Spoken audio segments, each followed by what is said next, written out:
P.O.L. Review. Yo, what up y'all, IntraVenus here, back with another episode. Today, I want to take a look at the Powkiddy RGB20 PRO. This is Powkiddy's newest handheld to date. I've purchased the yellow color here, and this is a very unique handheld. There's a reason I bought this, is because I am really into these handhelds. I like collecting them, sure, but this one has a very unique design. It's a little bit longer than most of these that have been coming out. It also has quite a decent amount of power and one of the best screens that I have seen on any of these handhelds to date. It's pretty wild to me, and I'm surprised not more people are liking it and or talking about it. So what you're seeing here is the unboxing, though I have had this for about a week or so now. Look how sleek this thing is. It has been described as a cyberpunk style vertical handheld, because you can see this inside part down at the bottom where you see part of the board. And this screen, like I said, it is a 3.2 inch IPS OCA full lamination with a resolution of 1024 by 768. Now that's quite a bit higher definition, especially for the size. You'll see on each side here we have these micro SD slots. One is in use and one is not. One's for extra expansion. I really like the way this feels in my hands. Some people call this an extra chin on the bottom of the handheld, but that extra space makes it a lot more comfortable to hold, in my opinion. This is my new favorite vertical handheld gaming console for retro gaming. It is a beast. It's beautiful, it's unique, it's comfortable, and really, there's very little to say about it that isn't a good thing. If you haven't heard of this, it's the newest release from Powkiddy that I'm aware of, and I don't see a whole lot of people talking about it, and some of the people that have spoken about it didn't really give it the praise that I thought they would. A lot of people are calling this like a cyberpunk style quirky handheld, a vertical handheld they call cyberpunk because it has this window right here at the bottom, the chin of the device, where you can see some of the circuit board, and I think that's the Wi-Fi antenna maybe, and it makes it a little bit longer and more comfortable and just feels great in my hands. I cannot lie. It's got these staggered shoulder buttons that stick out from the back that feel very comfortable under my fingers, and the rest is very plain and sleek. And the front has this clear cap, like a face plate, that almost looks like it could be interchangeable. Just seems to snap on here, though I doubt you'd be able to remove that without putting some cracks in this clear plastic. You know, I've had a problem with vertical handhelds having these analog sticks at the bottom because it just felt uncomfortable, and they're too close to the bottom and awkward for my hands, for my fingers, because a lot of these handhelds be more like this, and you'll be kind of, I don't know, it's hard to explain here because this is shaped a little taller. It's more like a smartphone. Here it is next to an actual Game Boy Color, a modified one.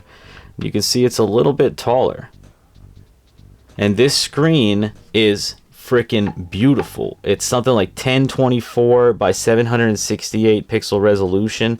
It's one of the highest resolution screens that I've seen on any of these handhelds, and it looks fantastic. It has a high level of variance as far as brightness goes. It's actually up to 100% right now, which I never use it at 100%, so I'm going to take it down to 50.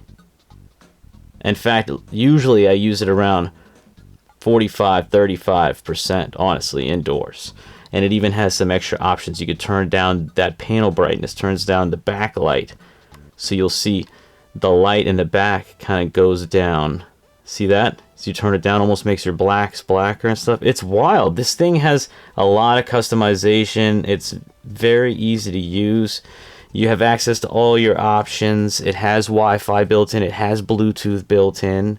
It even has this Kodi media player thing in there. I don't use that, but it's got Port Master. You can download your ports. It's got Pico.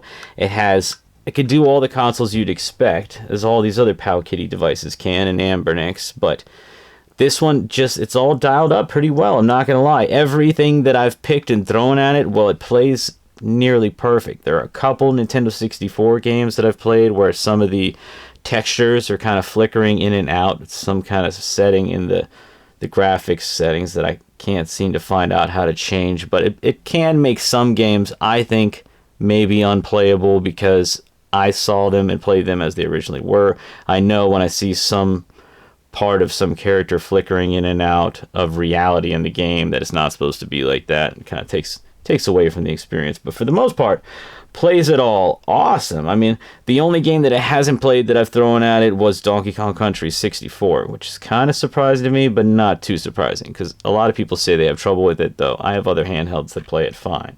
It plays PSP really well, actually. That was surprising as well, and looks very good on this screen, because it's wide. It'll take up almost the whole screen, but it's going to have a little bar on the top and the bottom, but it's also smaller and condensed with that high resolution, so everything's going to look crisp and clean. PS1 looks amazing on it and plays really well. You got all the handhelds. Game Boy Advance, I mean, this is perfect for Game Boy Advance. It just is. If you want a vertical handheld that plays Game Boy Advance, this is the one, man. You got volume buttons right here. The speaker gets really loud, actually. Here, I'm in the middle of the Sound of Thunder. A Sound of Thunder. I don't remember the buttons suddenly. It's the triggers or something. Well, the point is that aside from the reflection, because this is a glass panel here, it can be highly reflective in the light. But this thing looks freaking amazing. It is beautiful. Just beautiful. There we go. Now I got some bullets. The Sound of Thunder, y'all. I'm supposed to be using my triggers. This game actually seems pretty cool. I don't know. I've been going through a lot of Game Boy Advance games trying to figure out what to do, what to play. When I get a handheld like this, I usually pick out a game or two, a few games right away that I'm like, I want to experience that whole game on here, so I'll dedicate this handheld to playing that game. And actually, one of those games I decided to play was Pokemon Orange, which is a ROM hack. I featured it on the channel before. I actually have a cartridge, a physical cartridge, but to play the newest version and to have the real-time clock and stuff like that, I've put it on here. And I've set up a border even. I have these Game Boy border here. I'm going to turn it down just a little. And it didn't have the Game Boy border set up, actually. I set that up myself. It did have it built in. You had to go dig it out in the settings. But it was all zoomed in and stuff, so I changed manually the aspect ratio.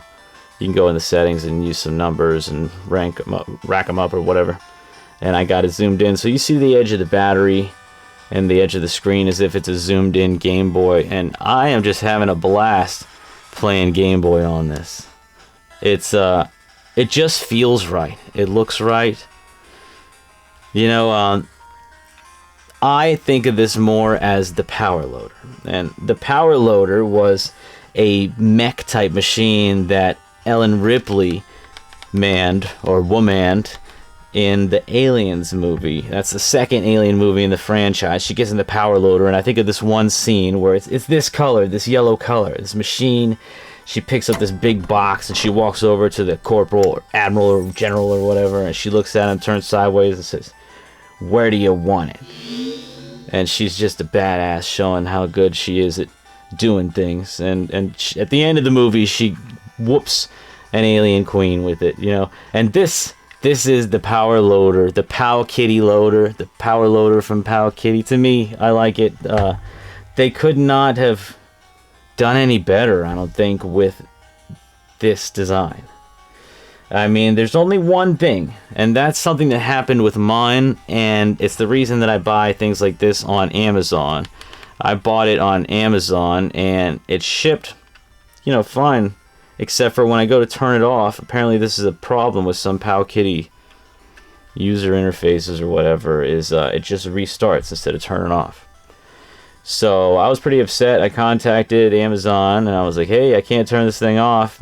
They said, oh, well, since this person or this seller is based out in China, all we can do is a refund. And I said, oh, okay, but that's great. Would that involve me sending the product back? And they said, no, in your case, we'll make an exception. And they gave this to me for free. The only thing I have to do is plug it in. If you plug it in, I just found out, if you plug it in and then turn it off, and if you have a Powkiddy and you're dealing with this issue, let me tell you, just plug it in and turn it off. It'll turn off fine. Leave it off.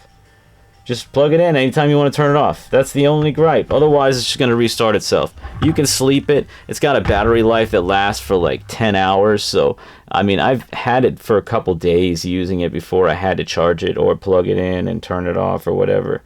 Just depends on how you want to do things. It's not supposed to do that. You should be able to turn it off. And if you get your own, you'll be able to turn it off, I'm sure. But if not, get it from Amazon, because then you have the option of getting a refund. I don't think they'll do stuff like that for you on AliExpress. They'll ask you to send it back. It costs as much money as it did to buy it, to ship it. Otherwise, they'll give you some small partial refund. You won't have great customer service and stuff. So I'll leave a link for this down in the description below.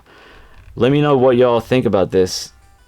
I think it is freaking cool. I love this thing. Even if just for playing Game Boy and Game Boy Color and Game Boy Advance. But no, it does so much more. It does a whole lot more. So let me know in the comments below what you think. I would like to know your opinion, and I would encourage you to get this. You know, I paid something, I think on Amazon with a coupon they had run or something. I paid, I don't know, might have been $90 is what it's running for. I don't know if I paid $90, but that's about what it's going for. Comes with all the games, and it's worth the money. I really do think so. So, like and subscribe if you haven't already. Really appreciate it. Helps me out with these videos. I'll be making more. Got a lot more things coming. Of course, some more Game Boy games, Pokemon games, and we're going to wrap this up with some gameplay footage. I'll try to be careful so the Nintendo ninjas don't attack me, but not a whole lot. I encourage you to subscribe and watch my short videos, because I'm going to do a whole bunch of shorts showing all the different consoles being played. But stick around a little, and until the next episode, I'll catch you later. Peace out.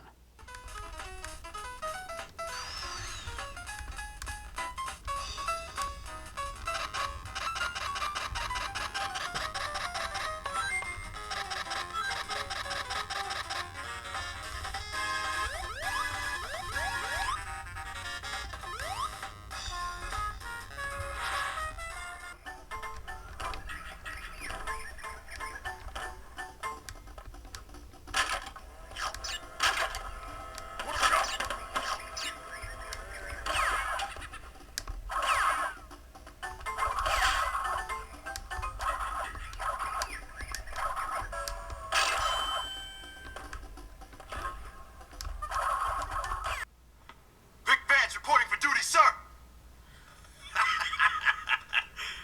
Relax, relax. And a smile popping in your mouth. And wait for the wow. Release the gum that shoots a load in your mouth. Pow!